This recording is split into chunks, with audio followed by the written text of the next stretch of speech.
Aujourd'hui, dans All You Need Is Golf 4, j'ai rendez-vous avec Alexandra, prof de golf de son état pour ma première leçon au practice du golf de Massanes. Cet après-midi, je retrouverai des copains qui sont déjà golfeurs et qui vont m'amener jouer mes 9 premiers trous. Je suis sûr que ça va être une journée pleine d'aventures. Salut Alex! Salut Pat!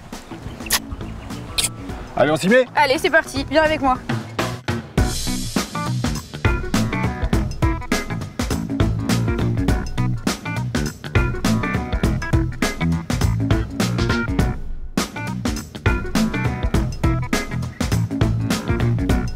Aujourd'hui, on va avoir 3 types de mouvements qui sont du coup le plein coup, les moitiés de coup et les mini coups. Les pleins coups vont te servir à faire des grands mouvements et d'envoyer la balle très loin. Les moitiés de coup à être beaucoup plus précis pour pouvoir mettre la balle sur green et les mini coups à pouvoir mettre la balle dans le trou. On va travailler ces 3 plans d'amplitude. Donc la première, ça va être une amplitude où on va limiter le mouvement en dessous des hanches. Ces mini coups vont te permettre de faire tout ce qui est putting, c'est-à-dire sur le green et autour du green au niveau des approches. Donc c'est un petit mouvement pour contrôler. Ensuite, on va passer du coup à la moitié des coups. Les moitiés de coups. Donc là, on va aller un tout petit peu plus loin, à peu près au niveau de ta poitrine. Voilà, exactement. Exactement. Ça va te permettre d'aller un peu plus loin, que la balle ait un peu plus de hauteur, tout en contrôlant le mouvement. Et enfin? Et enfin, là, tu libères pour le dernier, c'est vraiment le plein coup.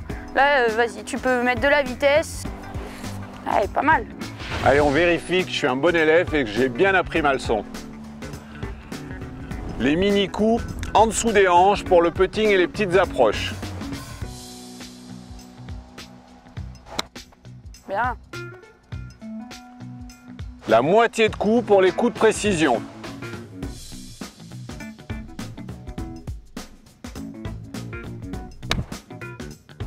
Bon, et maintenant, je libère la puissance sur le plein mouvement pour aller très loin.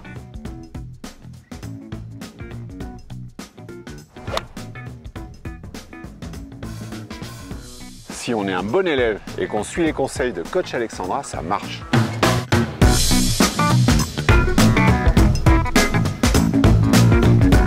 Alors Alex, je suis super impressionné parce que là, je viens de voir, il y a Alain Alberti, c'est un peu le Arsène Wenger du golf français. C'est vrai. Et c'est toujours impressionnant de croiser une star du coaching comme ça. Patrice, viens me voir s'il te plaît. Il m'appelle. Qu'est-ce qui se passe? Rien de grave. J'ai vu tous tes 3 numéros là de All You Need.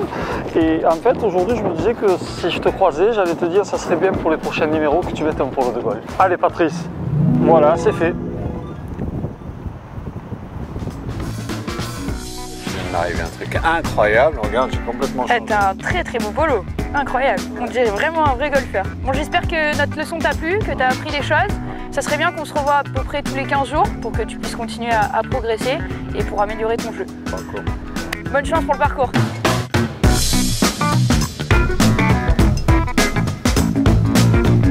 Alors pourquoi on joue au golf? Pour jouer avec ses copains, faire des scores, se comparer. Mais c'est aussi pour faire voler la balle. La magie du vol de la balle. J'ai la citation d'un auteur anonyme qui va vous plaire. La magie de la balle qui vole. C'est une invitation au voyage, comme dirait Fabien Galtier. Une leçon de vie. La balle vole quand je réussis à lâcher prise, que ma tête et mon corps sont en harmonie, que ma balle part sans effort vers le ciel pour retomber comme un papillon sur le grid. Et ressentir marcher, swinguer, en plus je suis sûr que c'est bon pour la santé.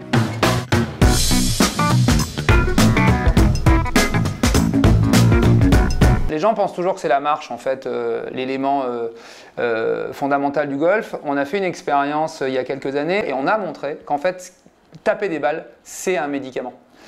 Parce que ça va avoir une action sur l'équilibre, ça va avoir une action sur la coordination, ça va avoir une action sur la souplesse, parce que finalement, plus on tape loin, et plus on arrive justement à synthétiser, à synchroniser ces éléments qu'on perd avec la sédentarité ou avec les comportements sédentaires. Par exemple, le golf, médicament pour la souplesse. Quand on ramasse une balle dans un trou, on la ramasse 10 cm en dessous du niveau des pieds. Nous, en fait, on a un test pour évaluer la souplesse où on veut que les gens touchent leurs pieds. Mais être souple, c'est pouvoir aller au-delà de ses pieds. Vous allez mettre en jeu vos abdominaux, vous allez mettre en jeu vos fessiers, vous allez faire bouger votre dos. Et aujourd'hui, pour ne pas avoir mal au dos, il faut que le dos bouge. Donc jouer au golf n'a pas de contre-indication par rapport au problème de lombalgie. C'est même plutôt un médicament là aussi. Encore une fois, faut-il le faire correctement, mais il y a tout ce qu'il faut pour bien le faire. Donc non, jouez au golf. Moi, après ça, j'ai très envie de continuer.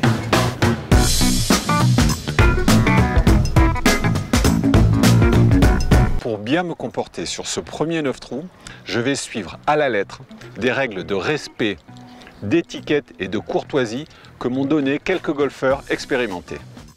Au départ, arriver avec son chariot, se positionner à droite du départ, légèrement en arrière de ses boules de départ, sans jamais venir rouler avec le chariot sur la surface de départ. Alors au départ du 1, on attend bien entendu que le terrain soit libre avant de taper. On l'a vu à l'épisode 3 sur les règles et la sécurité.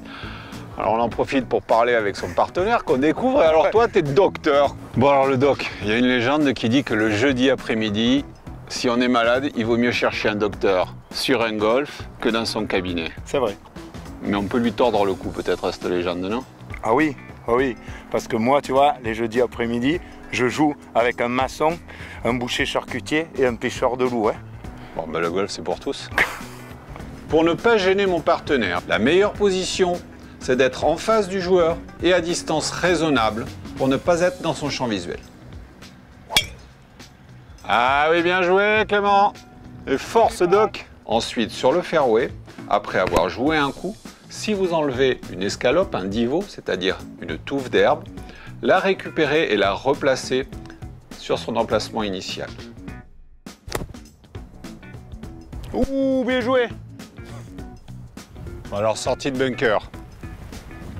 Je ne me précipite pas vers ma balle en passant par la lèvre supérieure. Je ne veux pas casser la lèvre du bunker. Pour sortir, je sortirai vers l'arrière.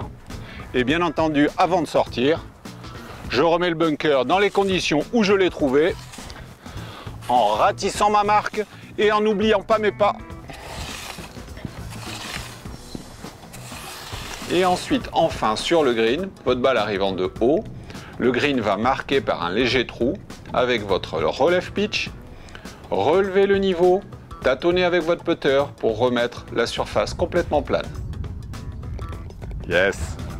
Alors bien entendu, on a enlevé le drapeau, n'oublie pas de le remettre délicatement, de déplier le drapeau. Bon ben voilà, ça y est, je viens de faire mes 18 premiers trous, je me suis fait bon copain le doc. J'ai qu'une envie, c'est de recommencer, ça a été une aventure incroyable, 18 trous. Je vous propose d'essayer, c'est vraiment quelque chose d'exceptionnel. Et maintenant, il faudrait, tu as vraiment quelque chose à t'acheter. Au début, c'est un putter. Tu vas le garder toute ta vie. Allez banco, direction le Pro Shop pour me prendre un putter pour la vie.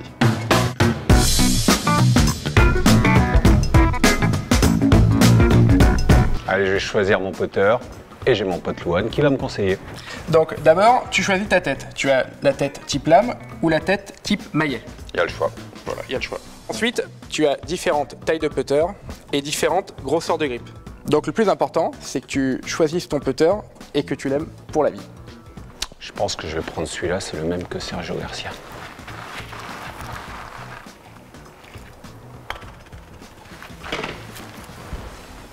Si en plus tu mets le putt, allez, emballé, je vais putter avec ça maintenant.